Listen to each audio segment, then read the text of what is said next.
সুপ্রিয় দর্শক শ্রোতা, আমন্ত্রণ জানাচ্ছি বাংলা ভিউ রাতের সংবাদে। সাথে আছে আমি সত্যজিৎ সিংহ।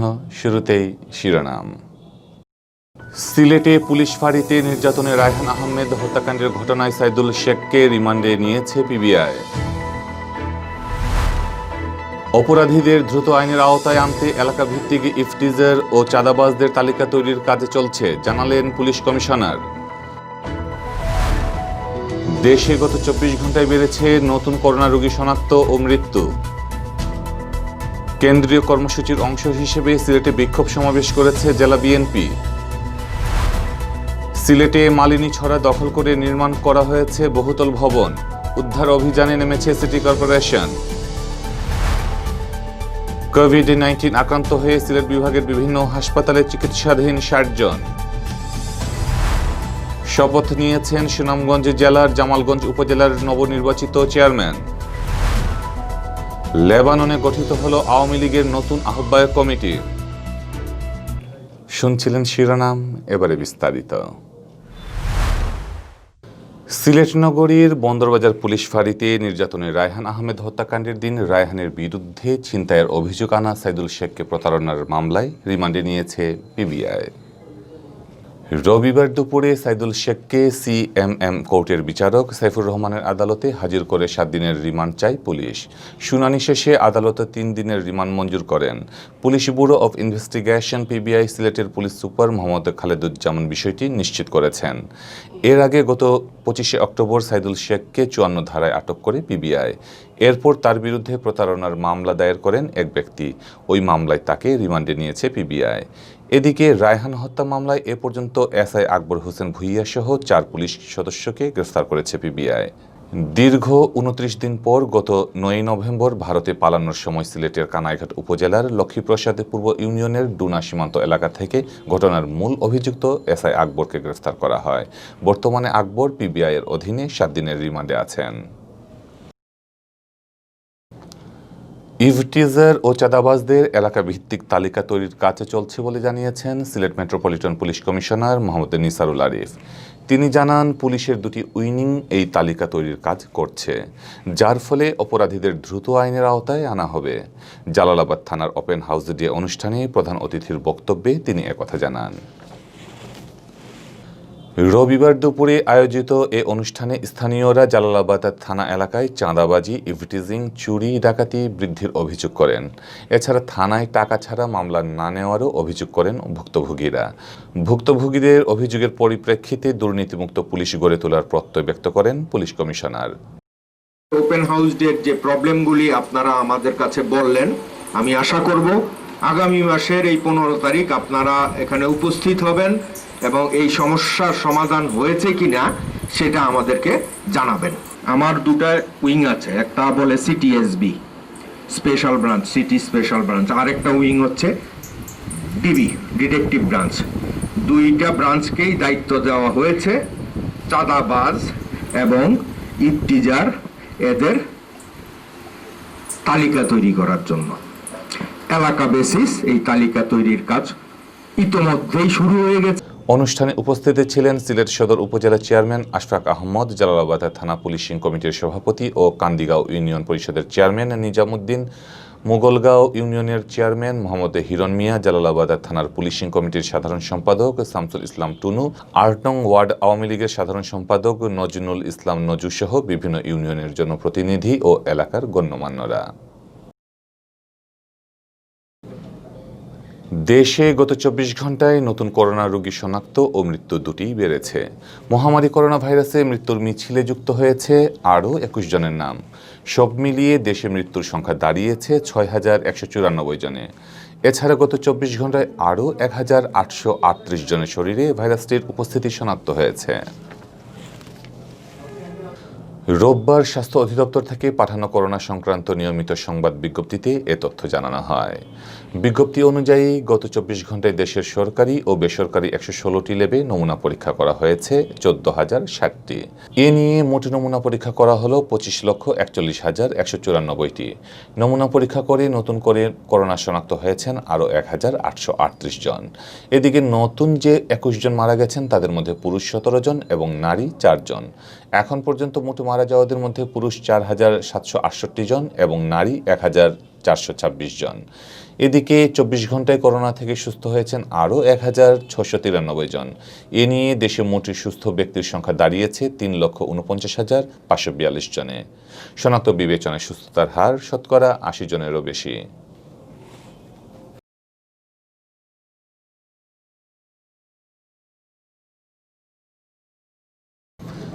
কেন্দ্রীয় কর্মসূচির অংশ হিসেবে সদ্য অনুষ্ঠিত উপনির্বাচনে কারচুপি, বাসে অগ্নিসংযোগ ও নেতাকর্মীদের বিরুদ্ধে ষড়যন্ত্রমূলক মামলা দায়েরের প্রতিবাদে সিলেটে কর্মসূচি পালন করেছে জেলা বিএনপি। রবিবার বিকালে সিলেটের নগরীর ঐতিহাসিক রেজিস্ট্রারি মাঠে বিক্ষোভ সমাবেশ অনুষ্ঠিত হয়। সিলেট জেলা বিএনপি আয়োজিত বিক্ষোভ সমাবেশে সভাপতির বক্তব্যে কেন্দ্রীয় নির্বাহী কমিটির সদস্য আবুল কাহের চৌধুরী শামীম বলেন, ক্ষমতাসীন সরকার দেশে একদলীয় বাকশালী শাসন কায়েম করছে।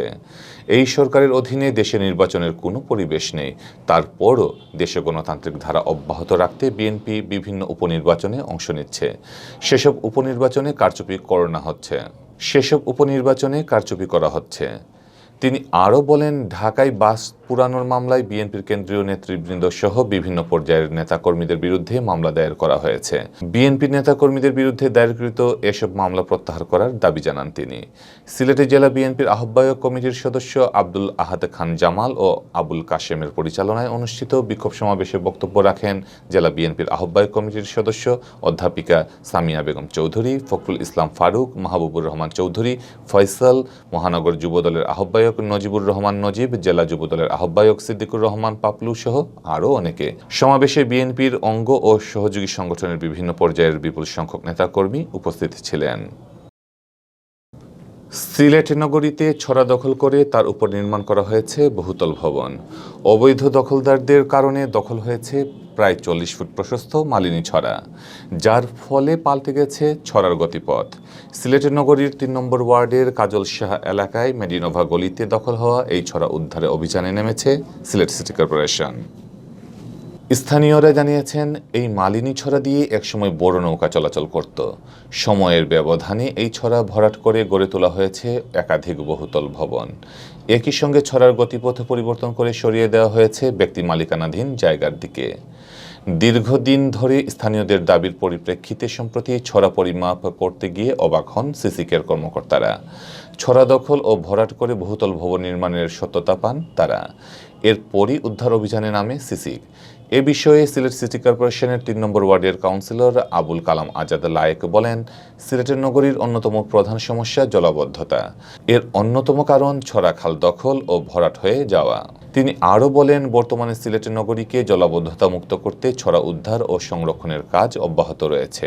ছড়াগুলোর অবৈধ দখল উচ্ছেদের পর আরসিসি রিটেইনিং ওয়াল নির্মাণ করা হবে, ফলে নগরীর পানি নিষ্কাশন ব্যবস্থা আরও উন্নত হবে।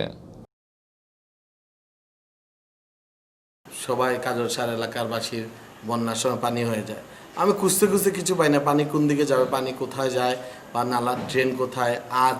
আগের যারা ছিল ওদেরকেও আমি জিজ্ঞেস করেছি, খুঁজে পাওয়া যায় না। তো আমি যাই খুঁজে বের করছি সিলেট সিটি কর্পোরেশনের চিফ ইঞ্জিনিয়ার নুরে আজিজ ওনার মাধ্যমে বা শামসুল ওনার মাধ্যমে খুঁজে বের করে দেখলাম যে এই বিল্ডিংয়ের উপরে দিয়ে গিয়ে, বিল্ডিংয়ের উপরে দেখেন বিল্ডিংয়ের ভিতরে দিয়ে ছড়া হয়ে গেছে। আমাদের এই মালনী ছড়ার একটা অংশ লাগছে সিলেট উসমানী মেডিকেলে। তো কাজলশাহ, মুন্সিপাড়া, কেয়াপাড়া এদিকে সব কিন্তু আঁটু পানি হয়ে যায়, এই এলাকাটাও পানি হয়ে যায়। এই বিধায় আমি এই জলাবদ্ধতায় কাজ ধরেছি। আমার সিলেট সিটি কর্পোরেশনের মেয়র আমাকে সর্বোচ্চ সাহায্য করেছে, এটা আসলে না বললেই হয়। তারপরে আমাকে 8 কোটি টাকার প্রজেক্ট দেওয়া হয়েছে এই কাজলশায়। সিলেট বিভাগের বিভিন্ন হাসপাতালে ভর্তি আছেন করোনাভাইরাস আক্রান্ত 60 জন রোগী। তবে বিভাগীয় পরিচালক স্বাস্থ্য কার্যালয় সূত্র এদের মধ্যে বেশিরভাগেরই অবস্থা উন্নতির দিকে। এদিকে গত 24 ঘন্টায় সিলেট বিভাগে কোভিড-19 শনাক্ত হয়েছেন আরও 22 জন এবং একই সময়ে সুস্থ হয়েছেন 26 জন। এছাড়াও গত একটানা 3 দিন করোনাভাইরাস আক্রান্ত কারো মৃত্যু হয়নি। সিলেট বিভাগীয় পরিচালক স্বাস্থ্য কার্যালয় সূত্র জানায়, রোববার সকাল 8টা পর্যন্ত সিলেট বিভাগে মোট করোনা রোগী শনাক্ত হয়েছেন 14,165 জন। মোট শনাক্তদের মধ্যে সিলেট জেলায় ৮,০৫০, সুনামগঞ্জে ২,৪৩৪, হবিগঞ্জে ১,৮৬৯ ও মৌলভীবাজার জেলায় ১,৮১২ জন। গত ২৪ ঘন্টায় বিভাগে করোনা থেকে সুস্থ হয়ে উঠেছেন ২৬ জন। এই ২৬ জনকে নিয়ে সিলেট বিভাগে করোনামুক্ত হয়েছেন মোট ১২,৮৭৯ জন। গত ৩ দিনে কোভিড-19 আক্রান্ত কেউ মারা না যাওয়ায় সিলেট বিভাগে মোট মৃতের সংখ্যা আগের অবস্থান ২৩৮ জনেই রয়েছে। সুনামগঞ্জ জেলার জামালগঞ্জ উপজেলার নবনির্বাচিত উপজেলা পরিষদের চেয়ারম্যান ইকবাল আল আজাদ শপথ গ্রহণ করেছেন। তাকে শপথ বাক্য পাঠ করান সিলেটের বিভাগীয় কমিশনার মোহাম্মদ মশিউর রহমান এনডিসি। রবিবার দুপুরে সিলেট বিভাগীয় কমিশনারের সম্মেলন কক্ষে শপথ গ্রহণ অনুষ্ঠানে আরও উপস্থিত ছিলেন বাংলাদেশ আওয়ামী লীগের কেন্দ্রীয় সাংগঠনিক সম্পাদক শফিউল আলম চৌধুরী নাদেল, সুনামগঞ্জ জেলা ছাত্রলীগের সাবেক সভাপতি জিতেন্দ্র তালুকদার পিন্টু, সিলেট মহানগর কৃষক লীগের সাংগঠনিক সম্পাদক মাজহারুল ইসলাম রুকন সহ জামালগঞ্জ উপজেলার আওয়ামী লীগ ও অঙ্গ সংগঠনের নেতৃবৃন্দ। উল্লেখ্য, জামালগঞ্জ উপজেলা পরিষদের চেয়ারম্যান ইউসুফ আল আজাদের মৃত্যুতে এই পদে শূন্য হয়। পরে উপনির্বাচনে তার ছেলে ইকবাল আজাদ নৌকা প্রতীকে বিপুল ভোটে বিজয়ী হন। দীর্ঘ প্রতীক্ষার পর গঠিত হয়েছে লেবানন আওয়ামী লীগের আহ্বায়ক কমিটি। বীর মুক্তিযোদ্ধা মোহাম্মদ দুলা মিয়াকে আহ্বায়ক ও সুফিয়া আক্তার বেবিকে যুগ্ম আহ্বায়ক মনোনীত করে ৫ সদস্য বিশিষ্ট আহ্বায়ক কমিটি গঠন করা হয়। গত শুক্রবার সন্ধ্যায় বৈরুতের দাউরায় একটি স্কুলের হলরুমে কমিটি গঠন উপলক্ষে আলোচনা সভা অনুষ্ঠিত হয়। অনুষ্ঠানের সার্বিক তত্ত্বাবধানে ছিলেন ময়মনসিংহ ১০ আসনের সংসদ সদস্য ফাহামি গোলন্দাজের বাবেল। বীর মুক্তিযোদ্ধা দুলা মিয়ার সভাপতিত্বে ও তপন ভৌমিক এবং মুস্তাফা কামাল মণ্ডলের যৌথ সঞ্চালনায় সভায় উপস্থিত ছিলেন আওয়ামী লীগ নেতা লুৎফুর রহমান শ্যামল, আহমেদ দুলাল, আতিকুর রহমান, মোহাম্মদ আজাদ হোসেন ভুইয়া, আনোয়ার চৌকিদার সহ আওয়ামী লীগের বিভিন্ন শাখা কমিটির এবং অঙ্গ সহযোগী সংগঠনের নেতৃবৃন্দ। সভা শেষে ৫ সদস্য বিশিষ্ট আহ্বায়ক কমিটি গঠন করা হয়। আহ্বায়ক কমিটির অন্যরা হলেন বাবুল মুন্সি, মাহবুবুল আলম ও বাবুল মিয়া। এতক্ষণ শুনছিলেন বাংলাভিউ রাতের সংবাদ। কিছুক্ষণ পর শুনুন সিলেটের আঞ্চলিক ভাষায় রাতের সংবাদ। দেখার আমন্ত্রণ জানিয়ে বিদায় নিচ্ছি। সাথে থাকার জন্য ধন্যবাদ।